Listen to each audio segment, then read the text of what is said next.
Buen día, hermanos. Que Dios los bendiga. Es una bendición poder estar juntos y vamos a estudiar un tema muy necesario, más peligroso que una persecución.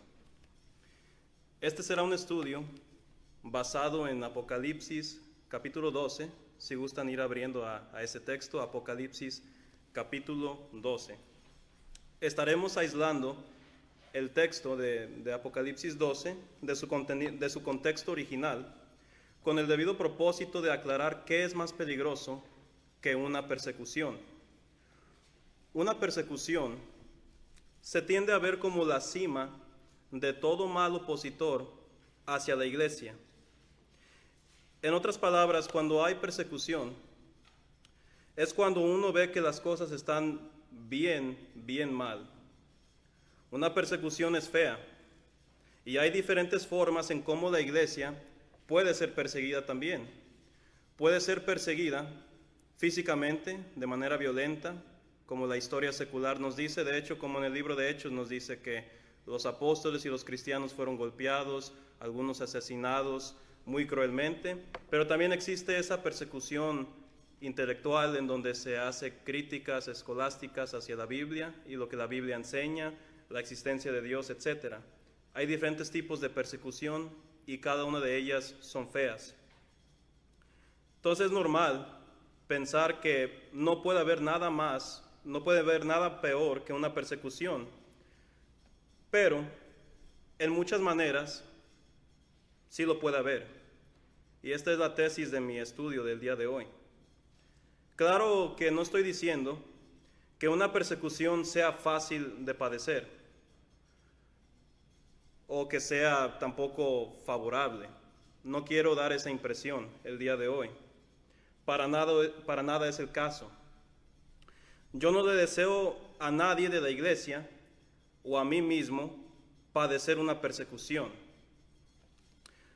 Yo nunca quisiera estar en medio de una persecución y creo que a nadie aquí le gustaría pasar por un tormento físico por su fe, aunque sabemos perfectamente que si es necesario morir por la fe, francamente, hermanos, tenemos que hacerlo, como nos dice Mateo 10, 32 al 33. Sin embargo, una vez más, nadie quisiera estar en esa posición, o miento. Pero aún así, sin embargo, me gustaría argumentar aquí que sí existe algo más peligroso que una persecución, y esa, en mi opinión, es el error doctrinal, y ese es el punto principal de este sermón. Pero antes de explicar por qué opino de esa manera, pues leamos el texto base de nuestro estudio, Apocalipsis 12, y yo creo que ya todos lo tienen. Listos, vamos a leer todo el capítulo, que no es mucho, no nos tomará ni 2 minutos, creo. Apocalipsis capítulo 12. Dice así: apareció en el cielo una gran señal, una mujer vestida del sol, con la luna debajo de sus pies, y sobre su cabeza una corona de 2 estrellas. Y estando encinta, clamaba con dolores de parto en la angustia del alumbramiento. También apareció otra señal en el cielo. He aquí un gran dragón escarlata, que tenía 7 cabezas y 10 cuernos, y en sus cabezas 7 diademas. Y su cola arrastraba la tercera parte de las estrellas del cielo, y las arrojó sobre la tierra, y el dragón se paró frente a la mujer que estaba para dar a luz, a fin de devorar a su hijo tan pronto como naciese. Y ella dio a luz un hijo varón, que regirá con vara de hierro a todas las naciones, y su hijo fue arrebatado para Dios y para su trono. Y la mujer huyó al desierto, donde tiene lugar preparado por Dios, para que ahí la sustenten por 1260 días, 3 años y medio, en otras palabras. Después hubo una gran batalla en el cielo. Miguel y sus ángeles luchaban contra el dragón, y luchaban el dragón y sus ángeles, pero no prevalecieron, ni se halló ya lugar para ellos en el cielo. Versículo 9: y fue lanzado fuera el gran dragón, la serpiente antigua, que se llama Diablo y Satanás, el cual engaña al mundo entero. Fue arrojado a la tierra, y sus ángeles fueron arrojados con él. Entonces oí una gran voz en el cielo que decía: ahora ha venido la salvación, el poder y el reino de nuestro Dios y la autoridad de su Cristo, porque ha sido lanzado fuera el acusador de nuestros hermanos, el que los acusaba delante de nuestro Dios día y noche. Versículo 11: y ellos le han vencido por medio de la sangre del Cordero y de la palabra del testimonio de ellos, y menospreciaron sus vidas hasta la muerte. Por lo cual, alegraos cielos y los que moráis en ellos. Ay de los moradores de la tierra y del mar, porque el diablo ha descendido a vosotros con gran ira, sabiendo que tiene poco tiempo. Ahorita voy a explicar lo que el capítulo nos enseña. Versículo 13: y cuando vio el dragón que había sido arrojado a la tierra, persiguió a la mujer que había dado a luz al hijo varón. Su atención ahora es hacia la mujer. Y se le dieron a la mujer las dos alas de la gran águila, para que volase de delante de la serpiente al desierto, a su lugar donde es sustentada por un tiempo y tiempos y la mitad de un tiempo. Y la serpiente arrojó de su boca tras la mujer, creo que este es el versículo principal de nuestro estudio, agua como un río, para que fuese arrastrada por el río. Pero la tierra ayudó a la mujer, pues la tierra abrió su boca y tragó el río que el dragón había echado de su boca.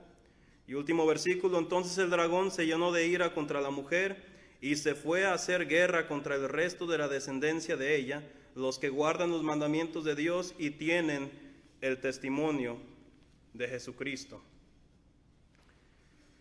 Para continuar con nuestro sermón, necesitamos irnos paso por paso con este texto para llegar a una aplicación razonable y una conclusión satisfactoria y clara. Primero, aclaremos de lo que está hablando aquí el texto de Apocalipsis capítulo 12. ¿Quién es la mujer? ¿Quién es el dragón? ¿Y quién es el hijo varón? Sí, aquí lo tengo bien organizado ahí en la diapositiva. Vamos a identificar quién es quién en el texto, los personajes de capítulo 12 de Apocalipsis. La mujer, para empezar, no representa la Virgen María o el sentido católico de la Virgen María. Representa más que nada el pueblo o el linaje mesiánico. Cuando está diciendo que estaba dando a luz a un hijo varón que representa Cristo Jesús. Sabemos esto porque en textos como Miqueas capítulo 4, versículo 10 y Miqueas 5, versículo 2, el pueblo de Israel fue descrito de la misma manera. Entonces, la mujer aquí, en Apocalipsis 12, puede representar tanto el pueblo de Israel en el Antiguo Testamento, que a través de Israel vino el Cristo, pero también puede representar la iglesia de Cristo, o sea, la comunidad total mesiánica universal. Porque luego en el texto vimos que el dragón en su furia fue en contra de la descendencia de la mujer, que en otras palabras es la iglesia de Cristo, porque es el pueblo de Dios. El dragón, el capítulo 12, versículo 9, de lo que leímos, rápidamente te lo deja en claro Dios, que está hablando de Satanás, del diablo, del adversario, del gran opositor hacia la voluntad de Dios y sobre todo el pueblo de Dios también. Es interesante que es simbolizado por un dragón, para enfatizar, yo creo, sus cualidades monstruosas. Y es un rojo intenso que se le describe aquí, y su ferocidad y lo violento que es, y su enemistad total en contra del pueblo de Dios. Y como ya expliqué, el hijo varón se refiere a Jesucristo. Habiendo ya aclarado quién es quién en el texto, ahora iré paso por paso lo que está sucediendo en el capítulo. Primero, la mujer es presentada como alguien que tenía dolores de parto y que el dragón o el diablo estaba próximo en devorar al hijo de esta mujer.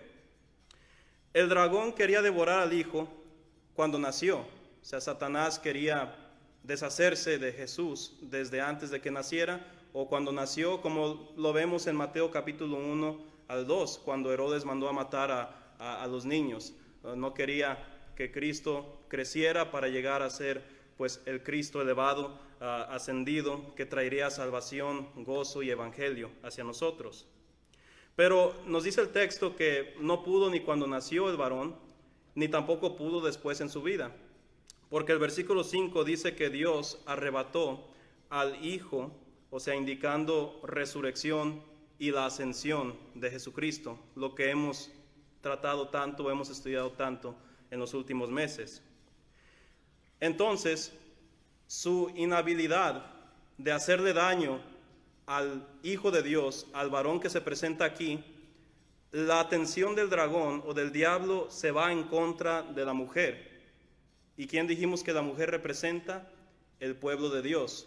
No puede con el Hijo de Dios, ahora va en contra del pueblo de Dios. No podía destruir al Hijo, ahora va en contra de la mujer. Este capítulo nos revela que en el furor de Satanás, lo que hace en contra de la mujer es que él primeramente, en el versículo 13, nos dice que persiguió a la mujer, que en otras palabras es persecución. Cuando a Satanás se le permite, por Dios, ir en contra de la mujer o del pueblo de Dios, casi siempre le gusta elegir persecución.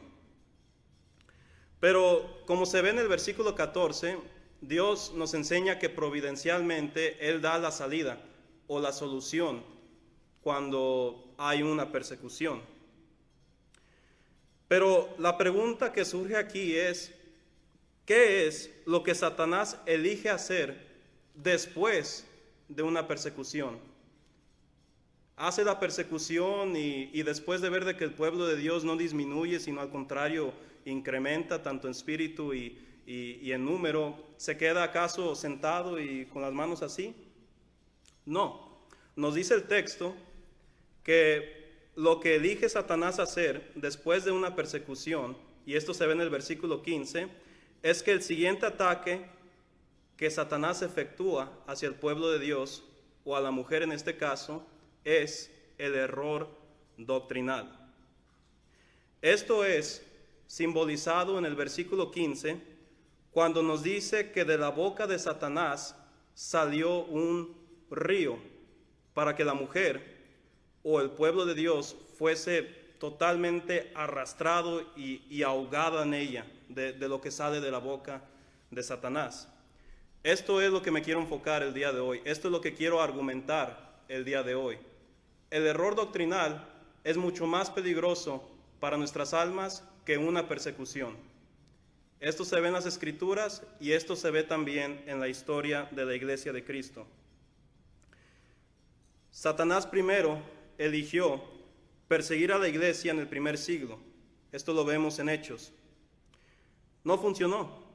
No funcionó su persecución. No disminuyó, no fue destruida la Iglesia de Cristo. Así como lo prometió Cristo en Mateo 16, versículo 18, que ni las puertas del Hades van a prevalecer en contra de la iglesia. Pero como no funcionó su persecución a través del Imperio Romano, que era su herramienta en ese entonces él desató un diluvio de error doctrinal en el primer siglo.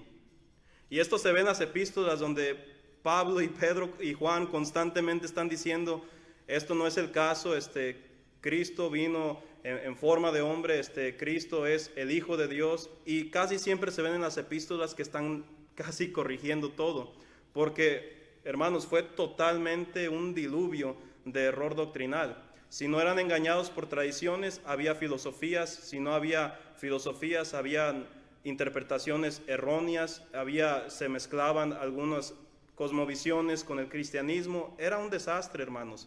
Los primeros 3 siglos del cristianismo y bueno, hasta el día de hoy. Pero una vez más es interesante cómo el error doctrinal es simbolizado por las aguas que salían de la boca del dragón. O sea, de un dragón sale agua. Y normalmente pues sabemos que se considera el fuego como el poder destructor de un dragón. Cuando abre la boca un dragón, y pues yo nunca he visto uno, ¿verdad? Pero en las películas y en las historietas, siempre se ve de que cuando abre la boca un dragón, sale fuego. Casi yo nunca he visto que sale, pues, agua. Y yo creo que en ese entonces también ese era el entendimiento, porque pues en las culturas de antes sí tenían ilustraciones de criaturas que tenían, pues, la figura de dragones y eso. Entonces es muy interesante que en Apocalipsis 12 esto es lo que nos muestra, que de la boca del dragón o del diablo salía agua en vez de fuego. Sabemos que el fuego es consumidor y destruye instantáneamente, pero el agua, sabemos también que cuando se desata la furia del agua, es más lenta y prolonga más el sufrimiento. Es abarcador y es abrumador también. Es difícil, casi imposible, de contener el agua cuando se desata su furia, sea en un diluvio, sea en un tsunami, etc. Las aguas abundantes que salieron de la boca de la serpiente o del dragón era para causar la destrucción de la mujer, del pueblo de Dios, era para eso. Y pues esto también representa el hecho de que todo lo que sale de la boca de Satanás causa destrucción y calumnia.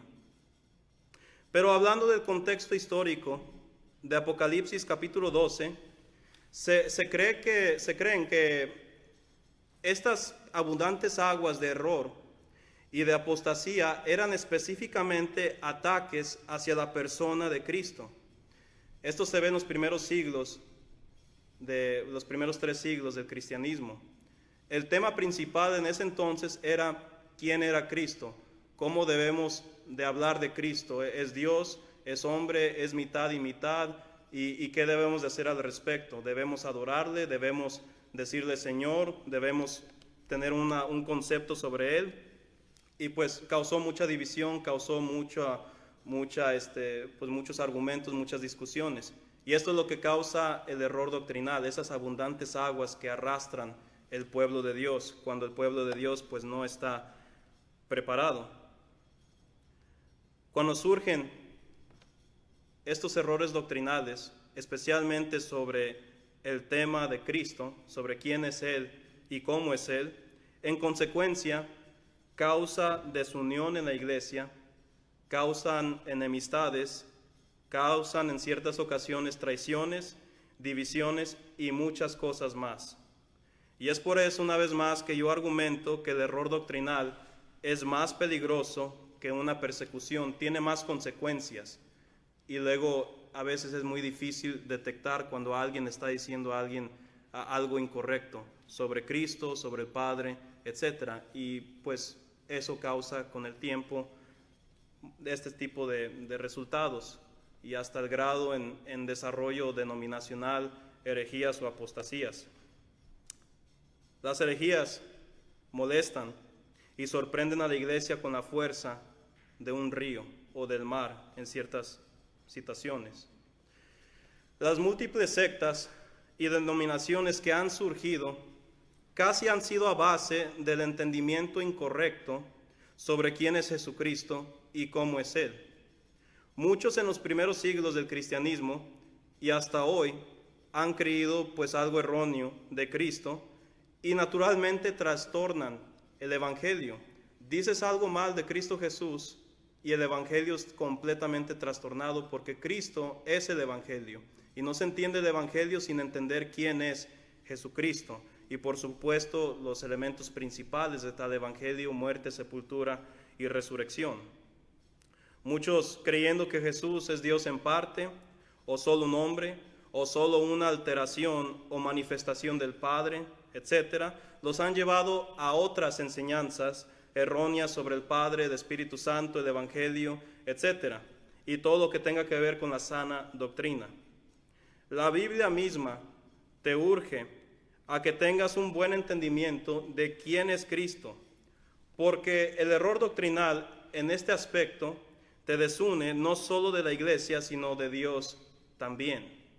Por eso digo que es más peligroso un error doctrinal que una persecución. Por ejemplo, 2 de Juan, capítulo 1, versículo 9, nos dice: cualquiera que se extravia y no persevera en la doctrina de Cristo, en el entendimiento correcto de quién es Cristo y de su evangelio, no tiene a Dios. El que persevera en la doctrina de Cristo, ese sí tiene al Padre y al Hijo. Juan, una vez más, en su primera epístola universal nos dice, como dice en la pantalla: amados, no creáis a todo espíritu. Esto es lo que me refería que en las epístolas cada rato estaban corrigiendo los apóstoles, sino probad los espíritus si son de Dios. Examinen las enseñanzas que oyen sobre Cristo y el Evangelio, porque muchos falsos profetas han salido por el mundo. En esto conoced el Espíritu de Dios. Todo espíritu que confiesa que Jesucristo ha venido en carne es de Dios. Y todo espíritu que no confiesa que Jesucristo ha venido en carne no es de Dios. Y este es el espíritu del anticristo, el cual vosotros habéis oído que viene y que ahora ya está en el mundo. Error doctrinal sobre algo tan fundamental como el entendimiento apropiado de Cristo te lleva no solamente a desunión de la iglesia, desunión de Dios mismo también. Y es por eso que es más peligroso un error doctrinal que una persecución. El error doctrinal sobre el Hijo de Dios te priva de la comunión del Padre y del poder salvífico del Evangelio. Pero hablando en general, el error doctrinal es realmente el vómito de Satanás. Salió de la boca de Satanás, del gran dragón, ese agua como río. Error doctrinal es el vómito de Satanás, es lo peor que puede surgir de sí mismo, de él, de Satanás.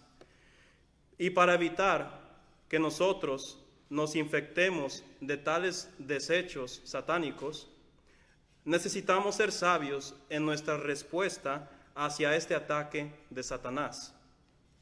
Pero antes quiero hacer 2 puntos más sobre por qué creo que el error doctrinal es más peligroso que la persecución. ¿Por qué creo que el error doctrinal es más peligroso? Bueno, número 1, una persecución tiende a traer resultados favorables para la iglesia. Una vez más, no quiero decir que yo deseo una persecución. Yo no lo deseo, el hermano Alfonso no lo desea, nadie aquí lo desea. Sin embargo, hay que ser objetivos aquí. Tiende a traer, la mayoría de ocasiones, resultados buenos para la iglesia. Note cualquier persecución que ha habido en los últimos 2000 años y suceden cosas como crecimiento espiritual y físico, fortaleza espiritual, valoras más las oportunidades que Dios te da para reunirte, lo haces en secreto, hay más comunión, más deseo de reunirte, hay más hermandad, una mejor imagen y pública, etc. Pero además, Dios nos enseña en las Escrituras, por ejemplo y por declaraciones específicas, que Dios siempre pone un límite a una persecución. Esto fue simbolizado en Apocalipsis 12, en esa frase del versículo 6 que 1260 días, o esa frase del versículo 14 que un tiempo y tiempos y la mitad de tiempo. Eso, para ponerlo en la manera más sencilla, es que Dios pone un límite en la persecución del diablo. No deja que él actúe irracionalmente o prolongadamente en sus ataques. Hay un tiempo específico en la que una persecución es permitida por Dios. Pero yo he notado que el error doctrinal ahí permanece. Hay límites en una persecución, pero un error doctrinal permanece. Les digo algo interesante. En el primer siglo, cuando estaba Pablo, Pedro y todos ellos, uno de los movimientos que más se opusieron a la doctrina de Cristo era el gnosticismo. Hoy en día eso no se ha acabado. Simplemente se ha reciclado en otras formas, como en religiones como el mormonismo o como los testigos de Jehová, sobre ciertas perspectivas de Cristo. Como dije, siempre es sobre Cristo y de esto resulta en otras cosas. Satanás recicla lo mismo, solo en una diferente forma. Y es por eso, como hay límites en una persecución, parece que en un error doctrinal no lo hay. Y pues 2, ¿por qué creo esto? Una persecución es detectable, mientras que un error doctrinal es casi indetectable. ¿Cuáles son las enfermedades más peligrosas y letales para el ser humano? las que no son fáciles de detectar. Es lamentable, por supuesto, que en un chequeo médico uno note una enfermedad grotesca, pero cuando eso sucede, el médico siempre tiende a decir que has llegado justo a tiempo, porque se puede hacer esto y lo otro se puede solucionar. Llegaste justo a tiempo, se detectó. Pero algo que no se detecta, no se puede tratar. Y es más letal y sorprendente. Y lo mismo sucede con el error doctrinal. Hay veces donde podemos incluso cantar un himno que contiene una frase errónea sobre Cristo, sobre el Padre, etc. Y muchas veces podemos creer lo que el himno dice sin cuestionarlo. También es el caso de las expresiones comunes que usamos diariamente, palabras como karma o palabras como vibras, que tienen uso y origen sectario. Es indetectable. Y no necesariamente es usted una mala persona si utiliza estas frases porque se usan diariamente, pero este es el punto que quiero hacer. Un error doctrinal siempre va a escondidas y crece y crece y crece y trae resultados mucho más destructores. Causa grandes daños a la iglesia. Cuando menos te das cuenta te ahogas. Es como cuando vas a la playa, que pisas el mar y que ahí estás a gusto, te distraes un poco y de la nada ya está el agua hasta aquí.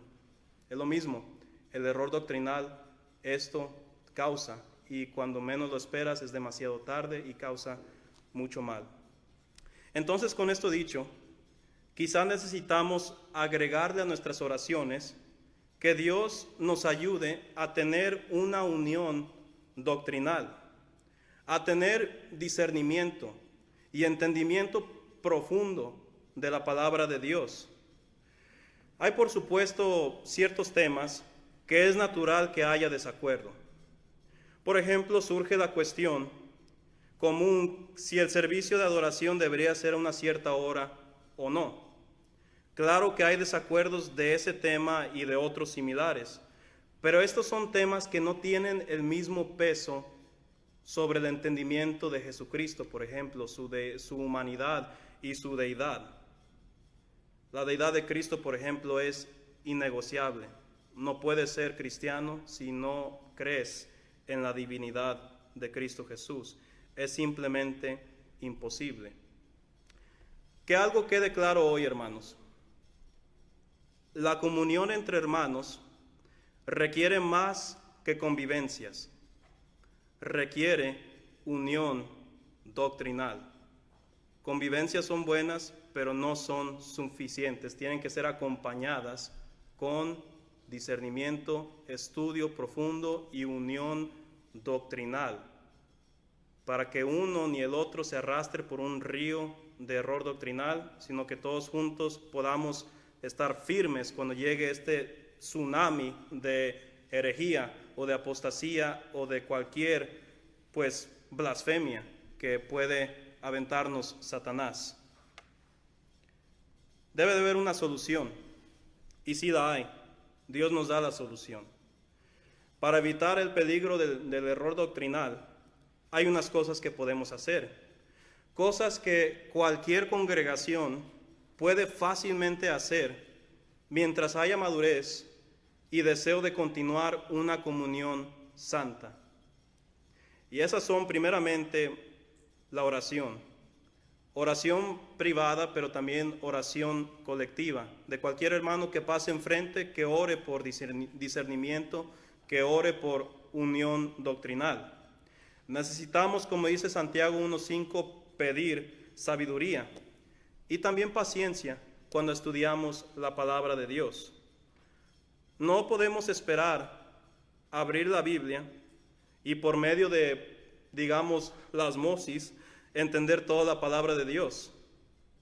Así no funciona la cosa. Quisiera que así funcionara, pero así no funciona. Requiere sentarse,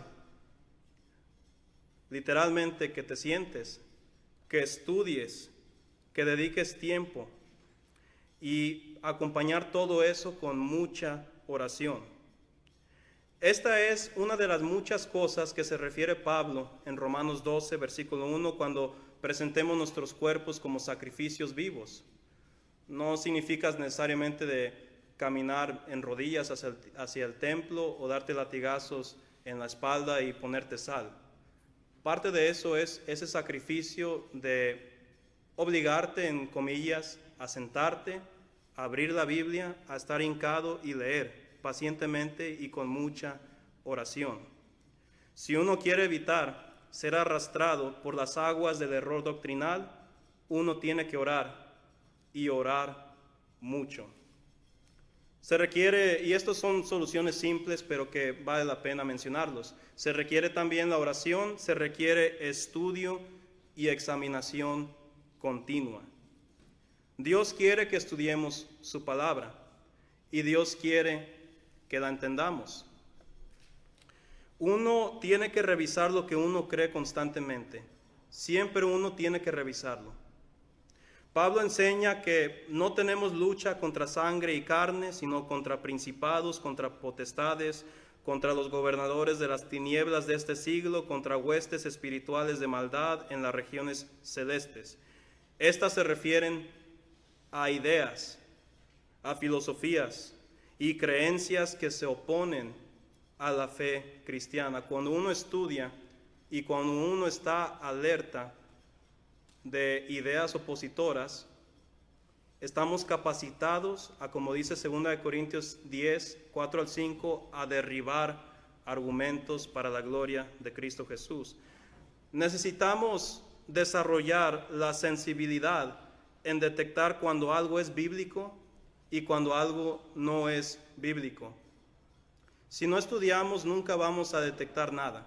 Es como aquel carro que le falla algo en su sensor, no detecta nada y cuando menos lo esperas explota. Bueno, no, a lo mejor no explota, pero algo sucede. Es lo mismo cuando no nos damos el tiempo del estudio apropiado, vamos a creer cualquier cosa que nos digan. Y eso está bien mal, hermanos. Estar propensos a que si alguien nos dice algo, inmediatamente creer lo que nos diga.